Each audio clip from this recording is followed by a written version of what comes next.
Sir देखें आजकल तो ये एक नॉर्म है ना, एयरबीएनबी है, हाँ, उनका कोई होटल नहीं है अपना, ठीक है।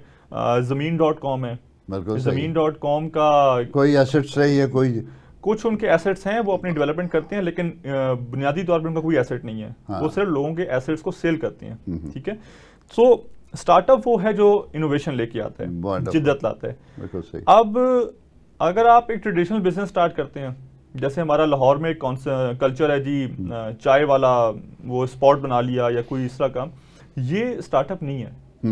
ये आपका एक बिजनेस ज्वाइंट कह लें, या आपका एक आइडिया है, या आपका बिजनेस है, वो आपने शुरू कर लिया, गुड फॉर यू, लेकिन आप इसे स्टार्टअप नहीं कह सकते।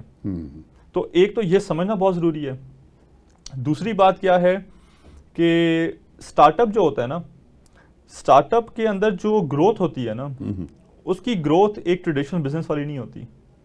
अच्छा। यस, स्टार्टअप की जो ग्रोथ होती है ना, वो मेजर की जाती है 5x, 10x, 20x। अब अगर इतने एक्स आप किसी ट्रेडिशनल बिजनेस वाले को बताएं तो वो कहेगा जी आप पागल हो गए हैं, ऐसा हो ही नहीं सकता। You mean x means times, 5 times, 10 times. Yes. Good. तो स्टार्टअप्स की ग्रोथ होती है ऐसे। इसे हम एक वर्ड यूज करते हैं, इसे हम कहते हैं ब्लिट्ज स्केलिंग। जितने भी आपके मोस्टली स्टार्टअप्स आते हैं, ब्लिट्ज स्केलिंग के कॉन्सेप्ट पे आते हैं, रैपिडली मार्केट एक्सपेंडिचर करते हैं, एक मार्केट पेनिट्रेशन करके पूरी मार्केट में छा जाती हैं। उनके पीछे बैक पे वीसीज की फंडिंग होती है। तो ये एक क्राइटेरिया जिससे एक स्टार्टअप बनता है और वो ग्रो करता है। तो ये फैक्टर्स होना जरूरी है आपके स्टार्टअप में। फंडिंग आप लें ना लें आपकी सवाबदीद है, लेकिन इनोवेशन का एलिमेंट और डिसरप्शन। अच्छा, डिसरप्शन कहते हैं, जैसे मैंने आपको एग्जांपल दिया, ऊबर ने आके डिसरप्शन क्रिएट की मार्केट में। हाँ। एक एग्जिस्टिंग बिजनेस मॉडल था, उसको चेंज कर दिया, उसको हिला जुला दिया। तो ये जब होगा then you are qualified as a startup. You are right. Thank you very much. Yeah, this is a good, what you call, I won't call it teaching, but good style of understanding that what it is. और startup में ये भी ज़रूरी है कि when you are going to do something, so differentiation is required in the product. वो new idea, innovation, differentiation, फिर उसकी देखें सर, डिफरेंशिएशन जो है ना, ये तो एक मैं समझता हूँ एक कोर एलिमेंट है जो हर नए बिजनेस में होना चाहिए। आपका प्रोडक्ट अगर अगले से थोड़ा सा डिफरेंट होगा तो आप चलेंगे। मैं जो बात कर रहा हूँ वो बात कर रहा हूँ डिसरप्शन की। डिसरप्शन ये है कि आपने एक एग्जिस्टिंग चीज को टोटली उसका पैराडिगम शिफ्ट कर दिया, आपने पहले मॉडल को हिला दिया। So that is disruption.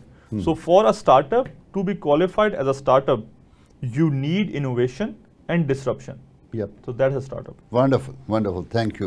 अच्छा, अब एक और सवाल, वो मेरे कुछ क्वेश्चन मेरे जहन में थे। Sir. मैंने आपसे वजूहात पूछनी थी कि फंडिंग है, वो आपने बता दी है ऑलरेडी, और स्टार्टअप की बात कर दी है। एक जो सवाल जनरली मैं करता हूँ कि आजकल का नौजवान मायूस क्यों है, पूरा पाकिस्तान ही मायूस फिरता है, हर कोई बाहर भागने की बात कर रहा है, और इसकी वजूहात के भी जाना है, उसको भी छोड़ दें, वजह वो हमने काफ़ी बातें कर दी हैं।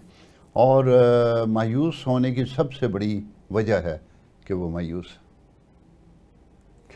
है। हाँ, ये एक बीमारी है। yes.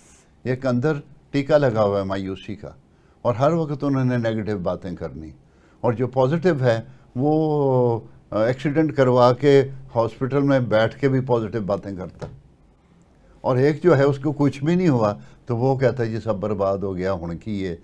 आई अंडरस्टैंड, इसका मतलब ये नहीं कि मैं कह रहा हूँ कि पाकिस्तान में गलत कुछ नहीं हो रहा, मैं बड़ा कुड़ता हूँ उन चीज़ों पे भी, और हम सिर्फ गलत चीज़ों को हाईलाइट करने के लिए यहाँ नहीं बैठे, हम उन चीज़ों को हाईलाइट करने के बैठे हैं कि हमने वो जो नाकामी है उसका सलूशन देना है।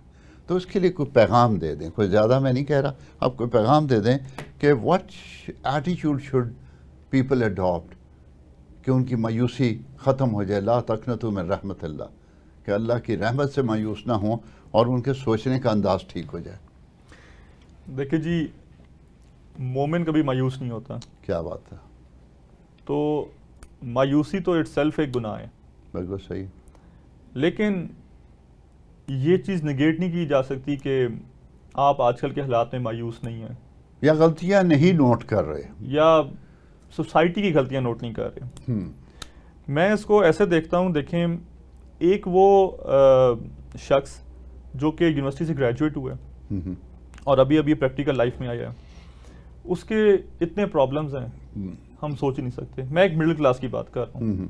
आपकी हर चीज़ महंगी हो चुकी है, आपके घर में प्रॉब्लम्स हैं, आपके इलेक्ट्रिसिटी बिल्स, आपके पास जॉब्स नहीं है, बिल्कुल सही, आपके पास आपने अपनी डिग्री पे 20-30 लाख लगाया हुआ है और अब आप घर जाके बताती हैं कि मेरी 25,000 की 30,000 की सैलरी लग गई है, बताते हुए भी आपको शर्म आ रही होती है, इतना का तो आपका फ्यूल लग जाता है। हाँ। तो देखें, मायूसी हवा में तो है, लेकिन मैं तो ये कहूँगा कि देखें, इसको जितना आप फील करेंगे ना, जितना आप सर पे सवार करेंगे, उतना ही आपने मजीद डिप्रेस होना है, आपकी कोई बेहतरी नहीं होने वाली इससे। और इसको मैं तो ये कहता हूँ कि अगर परेशान होने से कोई फायदा होता है तो चलो मिलकर परेशान होते हैं। परेशान होने से कुछ नहीं होगा, कुछ नहीं होना। आप एक चीज है, सबसे पहली चीज ये है कि आप ये एक्सेप्ट करें कि ये तो अब है, अब करना क्या है। यस, अब जब आप ये सोचते हैं कि अब करना क्या है, फिर आप ये सोचेंगे मेरे पास ऑप्शंस क्या हैं। आप एक काम करें, मैं जिस तरह करता हूं और मैंने भी किसी और से सुना है, मैं जब भी परेशान होता हूं या मुझे कुछ चीज समझ नहीं आ रही होती, सबसे पहले मैं अपने प्रॉब्लम को ना लिख लेता हूं। मैं ये करता हूं कि मैं लिखता हूं कि भाई मुझे एग्जैक्टली मसला क्या है। जब मैं वो लिख लेता हूं ना, तो then you apply mind, तो मुझे समझ आ जाती है कि अच्छा अब ये मेरा मसला है, अब इसका मैंने हल ढूंढना है। अब मैं उसके बाद क्या करता हूं, अपने ऑप्शंस लिखता हूं कि इसका हल यहां से हो सकता है, यहां से हो सकता है, यहां से 3-4 ऑप्शंस आ गए। उसके बाद मैं जाके उस फील्ड की या उससे रिलेटेड लोगों से मशवरा ले लेता हूँ। हाँ, जो मशवरा रेलेवेंट लोग मशवरा बहुत इंपॉर्टेंट है। मशवरे के बगैर कोई काम ना कीजिएगा। ये मेरा ख्याल है सर, ये कुरान पाक में है या मशावरत तो इस्लाम की बुनियाद है जी। तो आपने ऑप्शंस लिख लिए, आप मशवरा लें, मशवरा लेने के बाद उस पर काम करना शुरू कर दें। आप यही कर सकती हैं, इसके अलावा आप कुछ नहीं कर सकते। और आप कोशिश करें तो अल्लाह कामयाबी दे दे। कोशिश करें। और दूसरी चीज, आखिरी चीज, दुआ जो है ना, दुआ बहुत इंपॉर्टेंट है। हजूर पाक सल्लल्लाहु अलैहि वसल्लम की हदीस है कि दुआ जो है ना, वो तकदीर के फैसलों को बदल देती है। बिल्कुल सही है। आप अल्लाह ताला से जब दुआ करते हैं ना, तो एक तो पैशनेट तरीके से दुआ करें कि अल्लाह ताला मुझे ये चीज चाहिए, और मुझे चाहिए जैसे आप बंदा जिद नहीं करता, हाँ कि चाहिए, और ये नहीं कि अगर दिला तो दे दो, और करते रहें करते रहें करते रहें, उसके पीछे पड़ जाएंगे दुआ के पीछे। आपकी दुआ कबूल ना हो ये पॉसिबल ही नहीं है।